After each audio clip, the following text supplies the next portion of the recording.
In dementia, eventually what is preserved are historical memories. And what I often say is that sometime in the future, this person with dementia, they're going to encounter people they've never met before.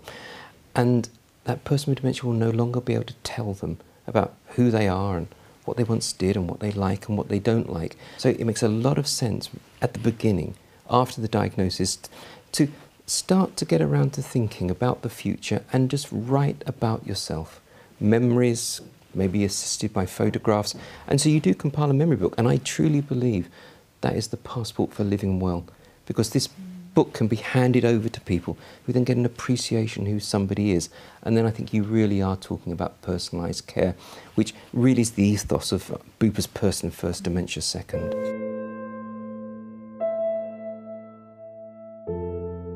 Oh, yeah. I mean, I think if you can introduce a cinema experience, a black and white movie, the stars from the 1940s and 1950s, it's often said that the memories that are laid down, best of all, that are preserved the longest, occur between the 15th and the 30th birthday.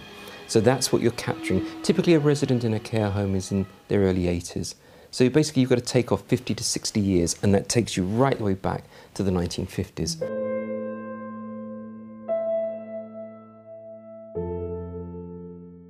I think it's an exceedingly pleasant thing to do. It's often the case we don't know as much about our parents as we might think, for example, and just learning about them means to say that it becomes an enjoyable experience for everybody. And so I think at home, maybe long before you ever contemplate a care home, it's an activity that you can engage in as a couple that really adds something to the relationship. And I've actually had people who've said that in the midst of this tragedy, the creating of a memory book actually drew them closer together, and maybe it was something that would never have happened. And so it's a sort of a silver lining to a cloud. So I think, yes, it's something that can happen in a person's own home, and I think it's to the benefit of the entire family.